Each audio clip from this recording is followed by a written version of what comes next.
Hey guys, it's Bina, and Season 4 is right out our door. It's less than 24 hours away. I've been working on build guides for the past week, since we've had patch notes, to be able to update all of the guides that I have on Maxroll and make some new ones as well.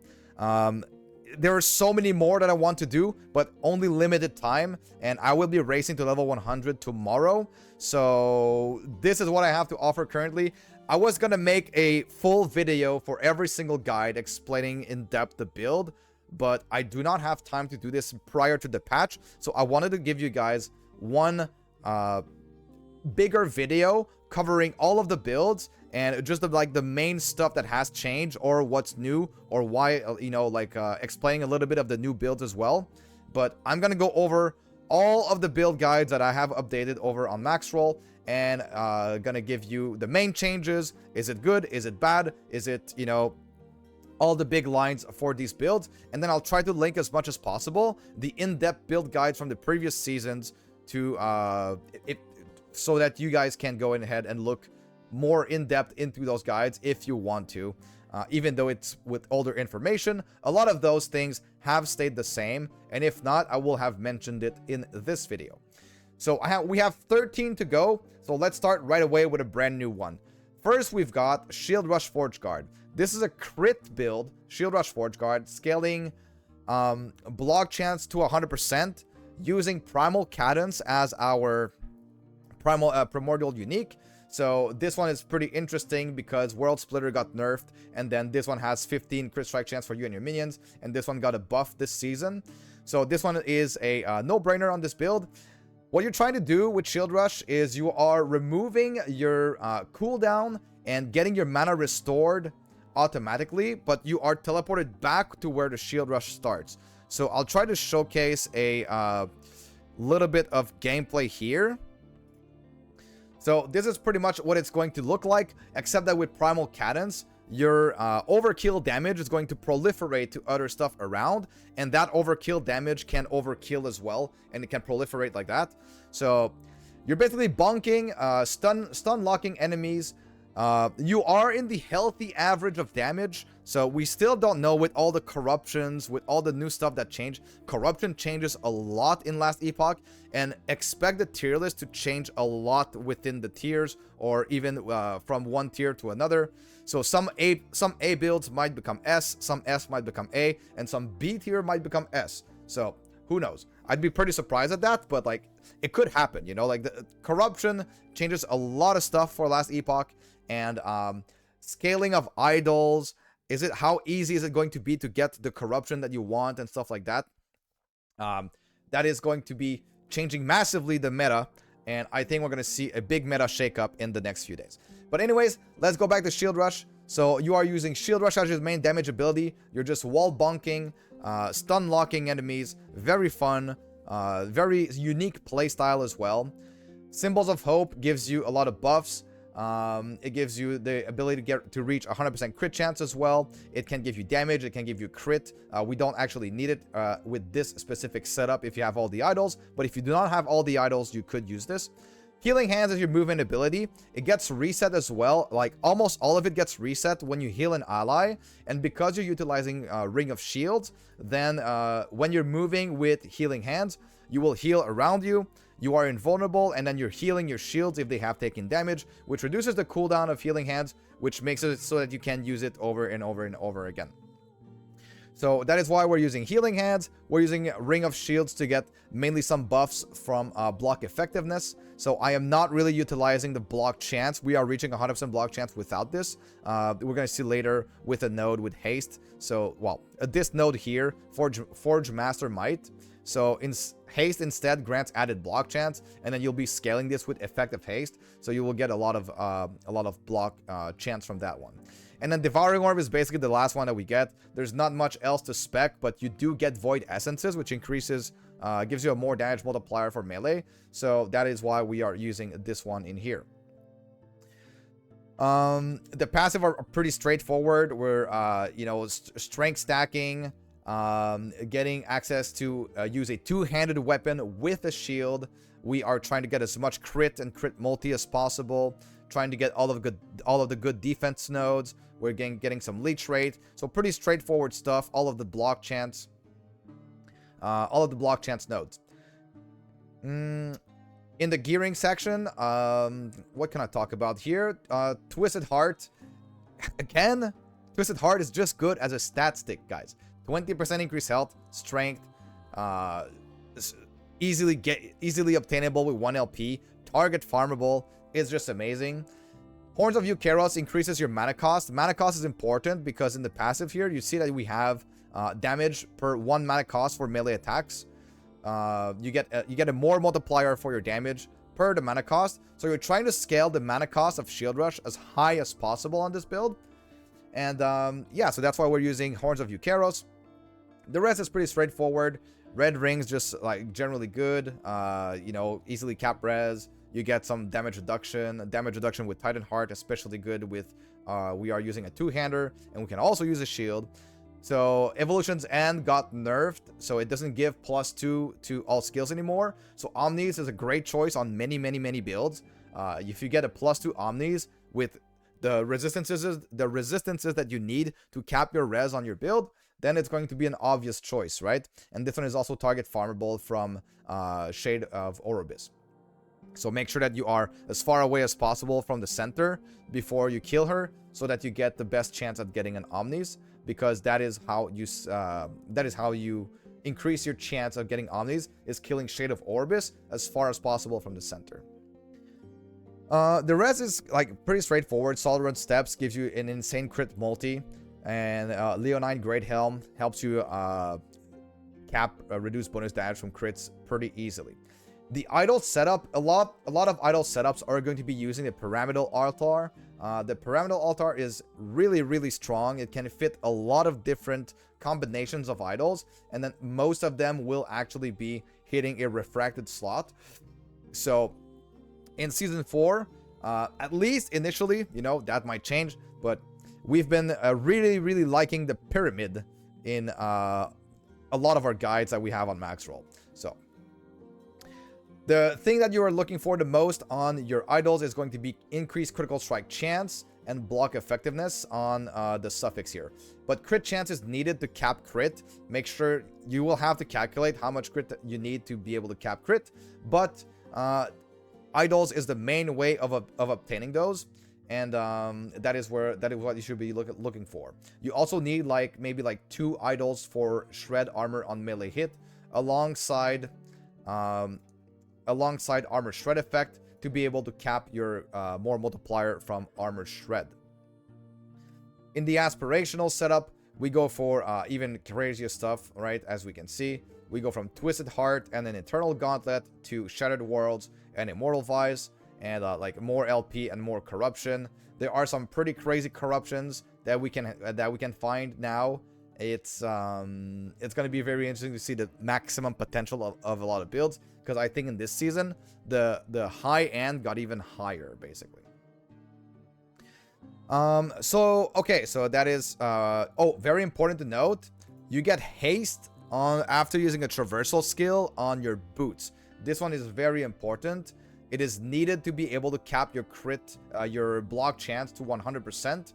So that is why I decided to go for haste on traversal skill rather than movement speed on the boots. So that pretty much covers the Shield Rush Forge Guard. So that one is done. Now, next up, we have Spirit Thorns Beastmaster. That one I will show a little clip here. That one is new. I haven't played this in the past, but last season it was like just not good enough. But this patch, it received a big buff. So it used to have like 40% chance to a 40% reduced chance to inflict ailments, and so they brought that back to 100, and then they also buffed the damage if you play a hit version as well. And they also reduce the amount of attunement that you need on the relic to get an extra Veil Spirit. So this is basically just like move around and shoot, basically a one-button build. You will be freezing stuff all around the place. This one is not going to be, well, you know what? I'm going to be conservative on this one, and I'm going to say that it's not going to be insane damage, but it could result in being actually really quite acceptable damage, and maybe even A tier damage. This is gonna have to be tested in the new patch, but it looks very, very promising. It looks very fun. It's new. This sort of build has been played in the past, but I think now with this particular buff, and like the buff being in two places, like two multipliers are being affected here, so this might have like a pretty good impact on. Is the Spirit Thorns Beastmaster. It is a Frostbite setup as usual, like Snowdrift, Frostbite Shackles. You're trying to stack Freeze Rate Multiplier. You're trying to stack Attunement because you are getting 1 extra Veil Spirit per 12 Attunement. Yeah, so basically it's a caster, cast speed, Attunement, Freeze Rate Multi, Frostbite stacking. There are some pretty crazy idols for this as well, with chance to apply Frostbite on hit, and we are scaling Aspect of the Viper effect. This is pretty important because Aspect of the Viper gives you poison chance and more damage over time. The poison chance is being converted by your node here, Ice Branch. Poison chance from all source is converted to Frostbite chance, and you're getting more damage over time from Viper effect. So you're trying to scale the Viper effect as high as possible. That'll give you more poison chance and more damage with damage over time. So that is the basic idea. We're using Spirit Thorns. We're gaining your Rage and Ward on Spirit Thorn cast. You're also getting some Maelstroms, which will give you Haste and Frenzy, some dodge. Eterra's Blessing is here to be able to revive your minions if they ever die. Wolf is here as a nice little tech that gives you attack and cast speed per wolf. So you'll get a couple of wolves that will give you some attack and cast speed, which would increase your damage even further. So, and tankiness because of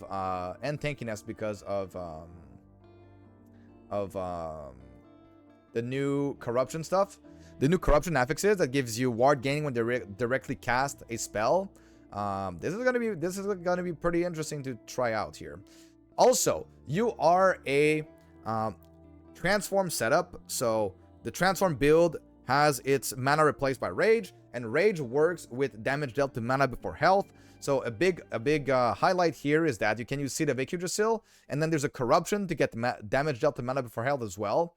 So now 48% of your damage dealt is dealt to mana, and you are recovering mana constantly.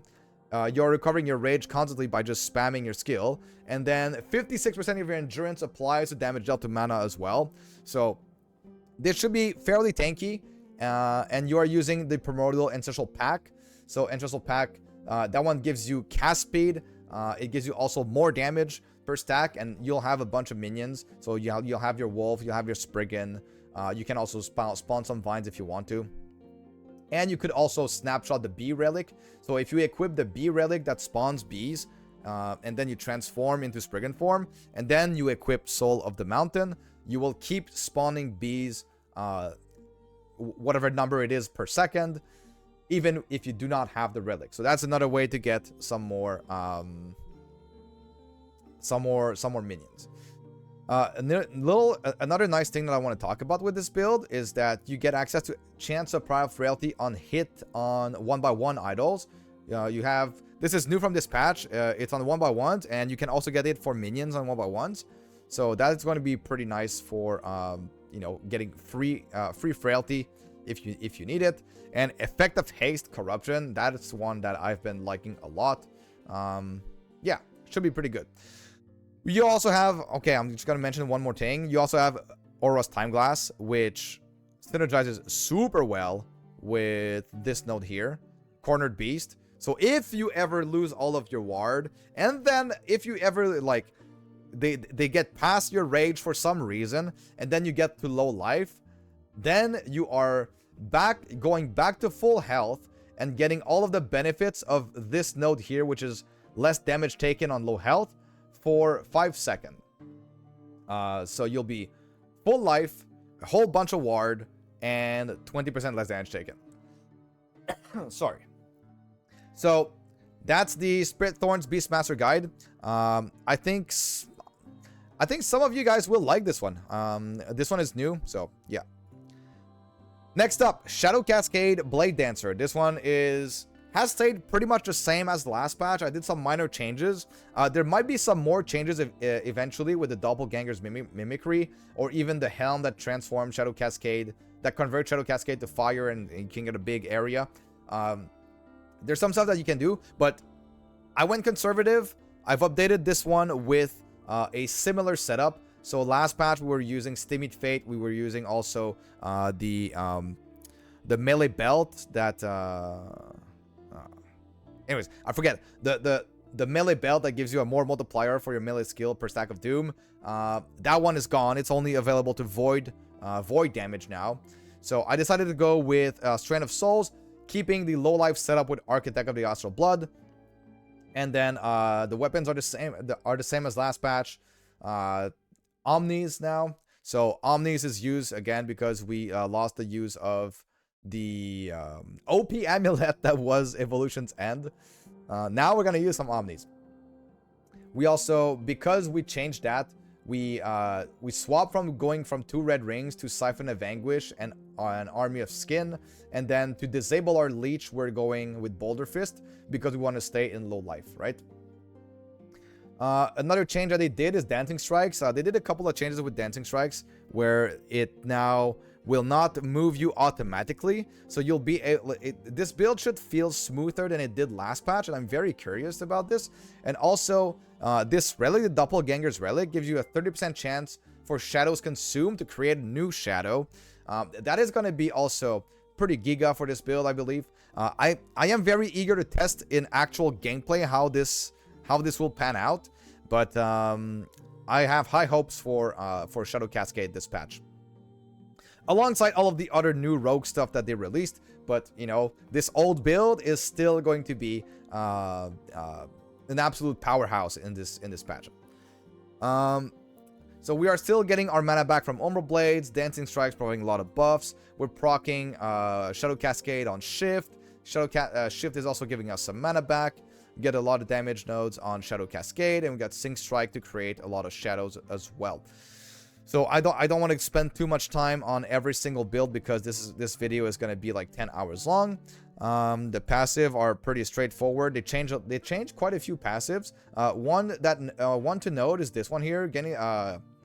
Gain a stack of flow when you directly use a unique skill. Keep in mind that every single attack of Dancing Strikes is a unique skill. So, and you get more damage when you consume the flow. And this one has been buffed quite significantly, up to 100%. So we should be able to get some procs with this for some like big bursts of damage.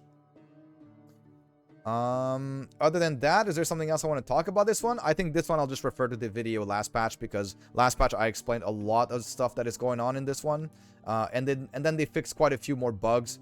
So one of them in the passive where it was concentration was not working with it was only working with bows and not with any other weapons. So now it works with other things. So we have 16% more damage with concentration. They got rid also of the bug with snapshotting your shadows that you manually use Shadow Cascade with. So they got rid of that, so we can get an extra shadow. So we have more shadows. They also adjusted the base damage of Shadow Cascade and increased its damage effectiveness, added damage effectiveness. So overall, I think this build has gotten a significant buff. Shadow Cascade done. Now we have frogs. Frogs, in the patch notes it says that they removed 33% of its damage, so nerfed by 33%.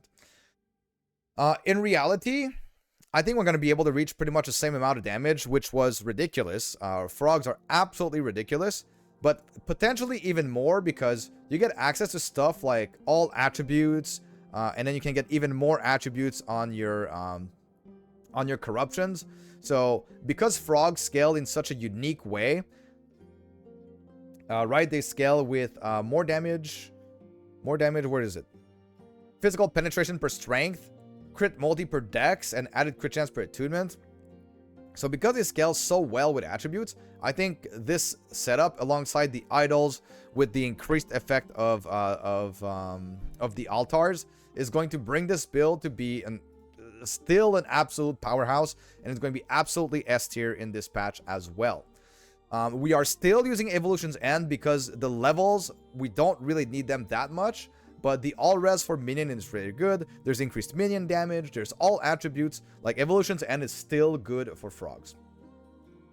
So what changed from last patch for my particular setup is that I switched from using Bastion of Honor and a one-handed to being a two-handed, not going for block, going for more quality of life as well for the build.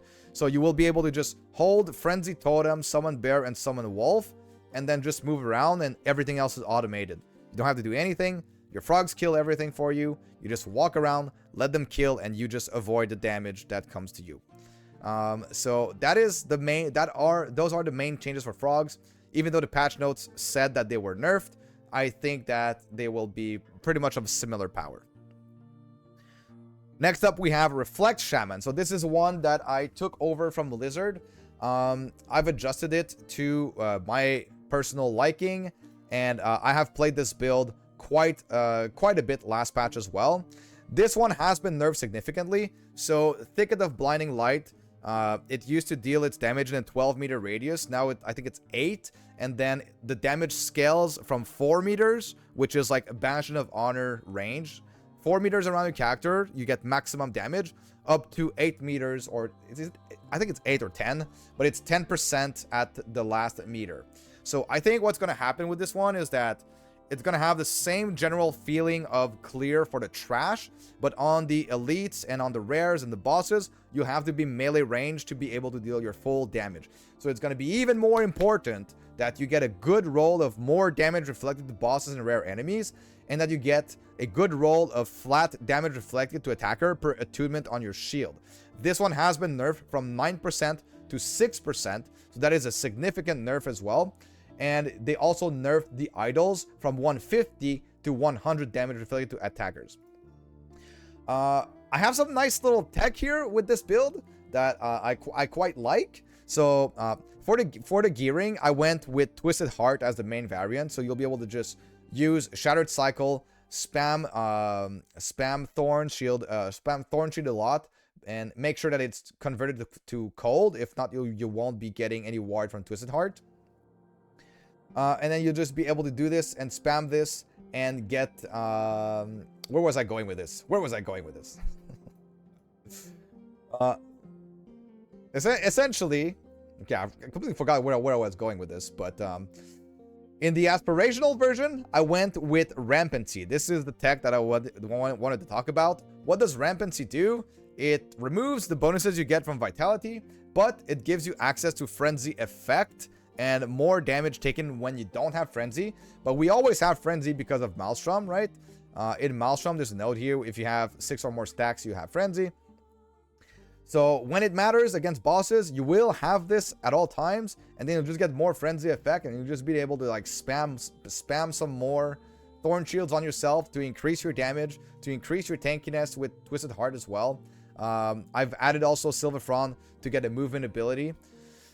I was tempted to put in a speed variant as well, using the tech of Ravager's Dart with Rule of the Simoon and the Storm Totem relic, but I decided to like try to cover all builds first. But honestly, I think this will not feel that bad for clear. You'll just have to like be melee for bosses.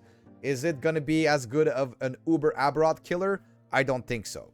But is it gonna be an absolute powerhouse for speed farming? Yes, absolutely. Still very good, recommended, but you know, it's a specific playstyle. Basically, you walk, they die, and that's pretty much it. Lightning Blast Runemaster. I think this build needs no introduction. This is one of the only builds where I have done a variant as well. Lightning Blast Runemaster, I've killed Uber Aberrot in hardcore with this build for 2 seasons now. Very, very, very strong. And I've even made a hardcore variant, which is quite spicy with the set affix here that I changed. I'm not using Ferrobors. I'm using the one that gives me 1% armor mitigation, also applies damage over time per 10 total attributes. Since we're scaling so many attributes with this build, you'll be reaching very high armor mitigation, applies damage over time. And then Static Shell gives you 175% more armor against shocked enemies, which they will always be when you're hitting them. alongside the gloves, since we don't need the crit from the gloves anymore because we're using the amulet, which I'll go over very, very soon. This will give you even more damage mitigation, applies the damage over time, so you'll be giga tanky for hits because you have like a lot of armor and you have like a lot of ward as well. So you have like over 10k ward, a crap ton of armor, pretty much all of your armor applies damage over time. And then the gearing is super simple because you're just stacking attributes, and then you get crit chance per attribute and plus level to skills per attributes. So the gearing got simpler, the build got better, and even though they nerfed the flat damage from Fragment of the Enigma, there are some other things. So the flat damage for spark charges, it was 2 per int before, now it's 1 per int. But there are other sources of damage that you can get. So, for example, in the Lightning Blast tree, Halo effect now has even further increases its weighting in terms of how much damage this provides for the general build. So this is even better than before. This got worse than before, but there might even be Shatter Shock, and like there is still some experimentation that I want to do in the current patch. But I want to get the patch first. I want to get to play it. I want to get to test it hands-on and not just not just calculated, because I don't have time currently. I do not have time. So testing in game will be much better. It's gonna save me a lot of time. So other than that, I don't think a lot has changed on this build. Like mainly the amulet makes us able to scale crit very, very easily. You do not need to get the gloves anymore. You can even ditch the Fairboar set if you want to. If you want to go into hardcore version and get some damage mitigation to dots. Damage mitigation to dots with the armor that gives you insane armor. So like, yeah, this build is... they also bug fixed the other belt, the champion belt that made your Lightning Blast chain more times, which was not halved by convergence. That one is now halved by convergence. So yeah, I basically removed it. Better to get 20 int, but like, I mean, yeah, that's there's always choices you can make. Always choices you can make. But overall, still S tier build. Don't worry about it, guys. Even though the patch notes said nerf, this is still absolutely an amazing build.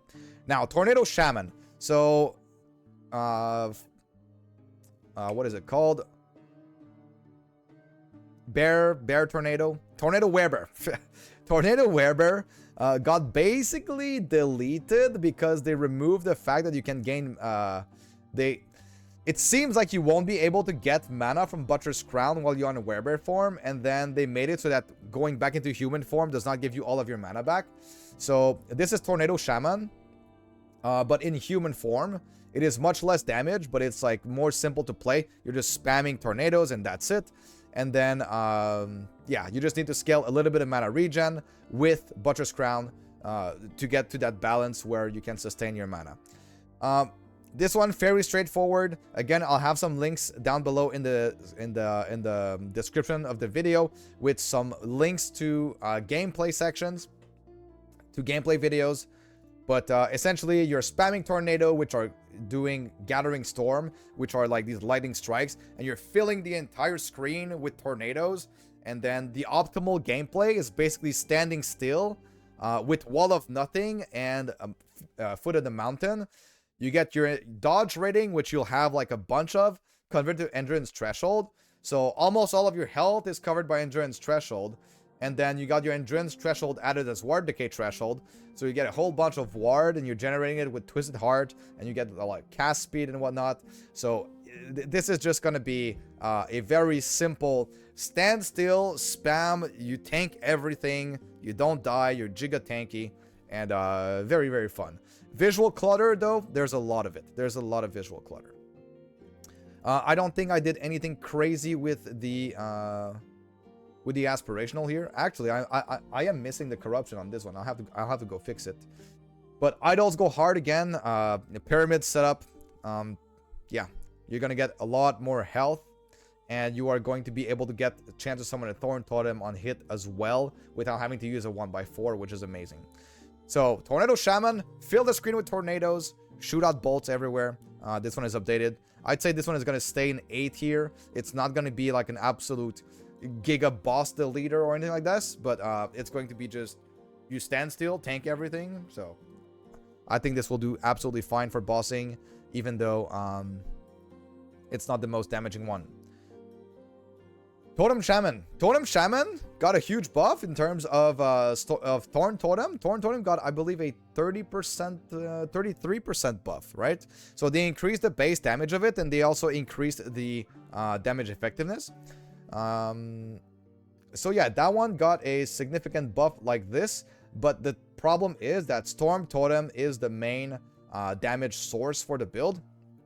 But I'll have to do a lot more testing as well in this next patch to see if it's worth it to like put more emphasis on Thorn Totem or not, because before it wasn't worth it, but now maybe it is. But yeah, so this one will have received the buff, and then the idols on this one go super hard because you get cast speed for totems, prefix, and then now you can get 4 of those. You used to only be able to get 2, so that is absolutely massive. And then all of this gets increased by effect of prefixes on your altars as well. So I think this build is going to be crazy as well. It also uses the tech of Foot of the Mountain, Wall of Nothing, and I have Bones of the Ancestral Pack, which this is your source instead of Twisted Heart. This is your source of ward generation and damage. So those are the main changes that happen in this particular build. You know, this is a Spriggan form build. You're just basically summoning your totems and then consuming your healing totems with Storm Totem to make a Giga Storm Totem that casts Gathering Storm, which are Giga juiced, and you're like attunement stacking. So that is pretty much this totem build. Very much recommended for league start. I will be personally league starting this. So that is what I will say about this build. Storm Crows. I think people forgot about Storm Crows, but Storm Crows are still absolutely crazy. They got buffed and nerfed, right? So they slightly buffed these gloves by giving 28% increased melee and cast speed, which we don't really care because we care about the active ability that we use for crows, right? The Crow Storm. And they removed 1 level from Tyrant Skull. But even so, these idols are super insane because the 45% shared lightning damage, right, is getting increased by this node here. Fulminating Caw, lightning damage effectiveness 150%. So your increases are applied at 150% to your crows. So because we have access to these idols and effective suffixes, this is going to be crazy increased damage for your crows. So I think we're going to be dealing even more damage this patch, for sure. We also reach 100% block chance against everything, not just stuff that is near us. So we are endurance stacking as well to get the damage from our Tyrannosaur. So it's going to give us 20% of 1% more damage per uncapped endurance, which uncapped endurance is like basically all of your endurance percent. Yeah, and this buff is pretty much up at all times. So crows got a buff, good. S tier, yes. Bossing, S tier. Everything S tier about crows except for the clear speed. But you know, it's kind of fine. Frostbite Frostclaw. Frostbite Frostclaw last patch I was using the Blue Feather Band. The Blue Feather Band got buffed as well. It now has less legendary potential. So it's going to be easier to get with multiple LP. There are a lot of unknowns in Frostclaw because I think we might be able to do some crazy stuff with some idols here with mana efficiency with Frostclaw. But that's going to have to wait for the patch to test in game. For now, again, I went conservative. The build is very similar to what it was last patch, but we might be able to do some crazier stuff and increase the damage dramatically if things work like I think they will. But I just was conservative on this one.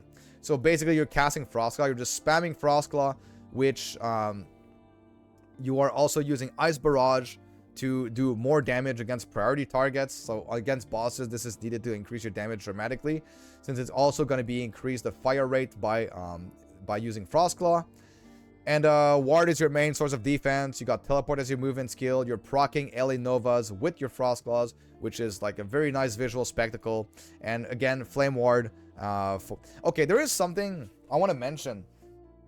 I've been seeing a lot of people mentioning, including Frozen Sentinel and Pinching Loaf, that they like to use this as Astonish to cast Flame Ward when stunned. And while everyone has their own opinion, I think optimally, you do not want to use this. And the reason is that when you will want to have your tankiness, you want to have a Flame Ward charge. If you have been stunned before, and then you are about to receive a big attack, your Flame Ward will be already used up, and you won't have it to be able to tank the big attack. So, you know, when you encounter a beast, or you encounter any high party target that is likely to be able to kill you, you won't have your flame charge. So automating flame charge on stun is bad, and you should not be using it. At least that is my take on it. You do what you want, but I would really not use this. I would even go as far as saying that this is probably the worst node that Flame Ward has, except if you, I guess, don't care about dying, because like this will get you killed, guaranteed. Years ago, I've tried it. It gets you killed. So that was my little parenthesis on cast on stun Flame Ward. But Frostbite Frostlaw, I'm excited to try new stuff. I think this setup is like pretty old, and I kind of want to change it into something much better and much more optimized. But you know, Frostlaw is a fan favorite, but it's just it's fallen out of flavor recently. Still, this is like, you know, still very respectable damage for Last Epoch. Ballista Falconer. So last patch, there is one person, Cartel, who pushed this to above 50,000 corruption. Can you believe this? I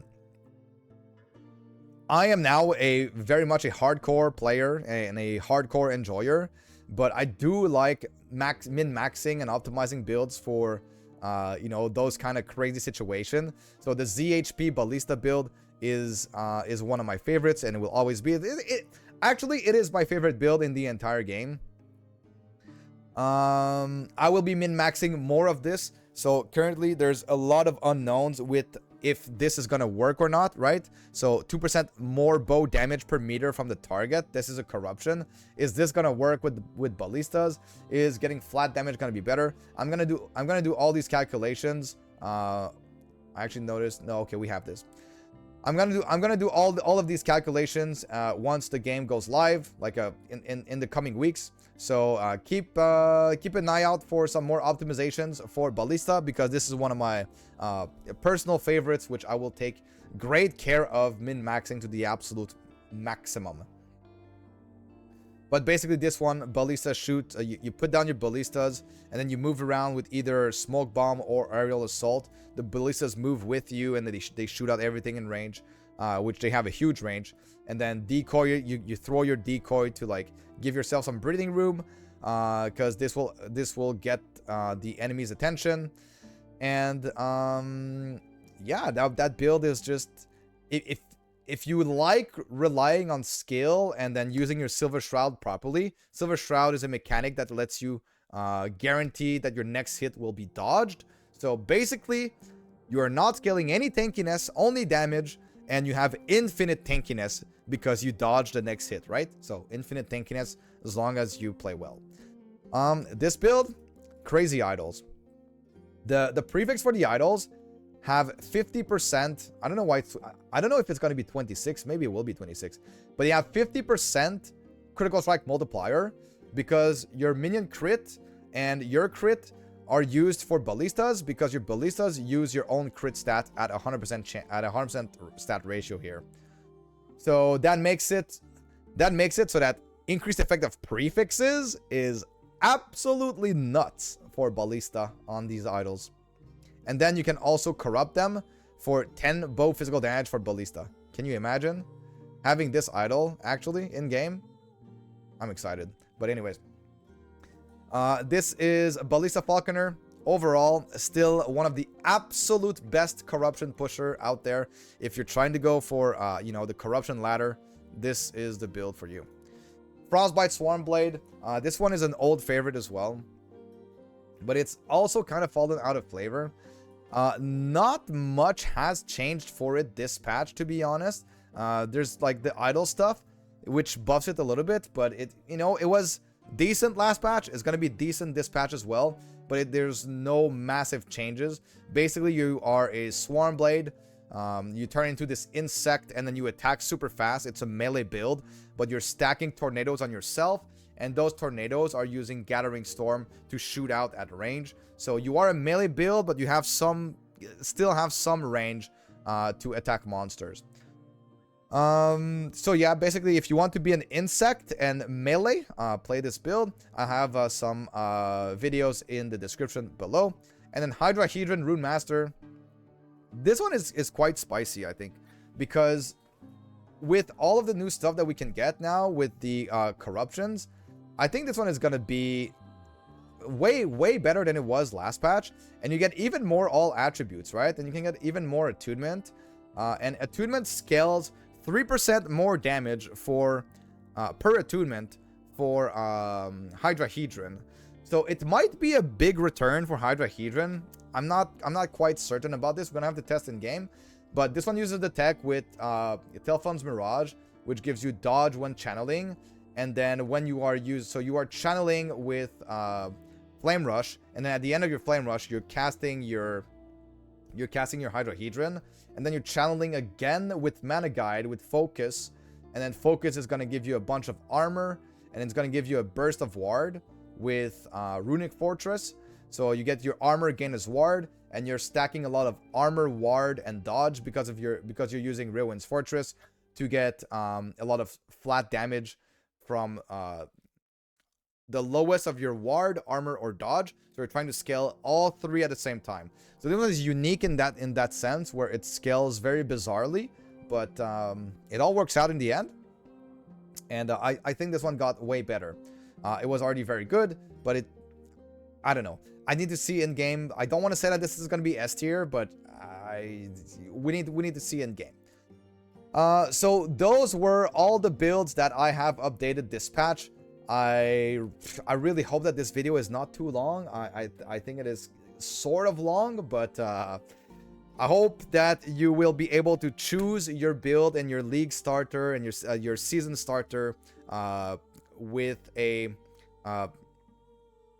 better view on what builds are available. Of course, I'm not saying that these are the only builds. There are so many builds out there. There are so many builds to play in Last Epoch, but those are the builds that I have been updating prior to the Season 4 patch. And yeah, if you have any question about any of these builds, feel free to stop by my Twitch channel. I'll be more than happy to answer you there, and we can talk about it all day tomorrow, since I will be racing to level 100. So if you want to, twitch.tv.BinaQc /BinaQc. If not, check out the links below for all of the videos and the showcases for all of these builds. And I hope that you all have a great Season 4 start. All of you guys, I'm very happy to be back after 6 months of basically not having any season to play for in Last Epoch. I'm happy to see all of the community coming all together again, and it's very nice to see all the familiar faces again. So very eager to be starting tomorrow with my Totem Shaman, and I will see you guys in the next one.